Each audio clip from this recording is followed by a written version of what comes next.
आ गए मेरी मौत का तमाशा देखने। हाँ, आ गए मेरी मौत का तमाशा देखने। अब मुझे उखाड़ लेंगे, लसड़ें बाहर आएंगी, गांठे बाहर आएंगे।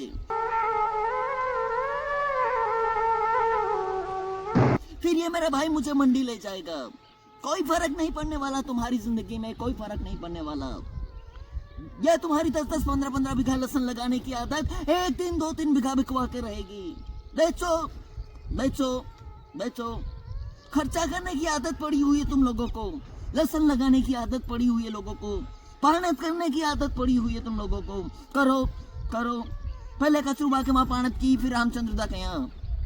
अब घर पर उठी लहसुन में पाणत कर रहे हो। करो करो करो। कोई फर्क नहीं पड़ने वाला तुम्हारी जिंदगी में, कोई फर्क नहीं पड़ने वाला।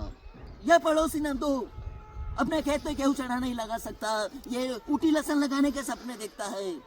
देखो सपने देखो, भाव के नाम पर ये तुम्हें लहसुन लगवाते हैं और तुम लगा रहे हो। लगाओ लगाओ। रामचंद्रदा गेहूं चढ़े के नाम पर क्रांति लाना चाहते थे। कौन समझा उसकी बात को? मैं समझा। सुकून है, गेहूं चना लगा रखा है, लहसुन नहीं। ये तुम्हारी लहसुन लगाने की आदत एक दिन तुम्हारे बच्चों के लिए रोना बन जाएगी, याद रखना।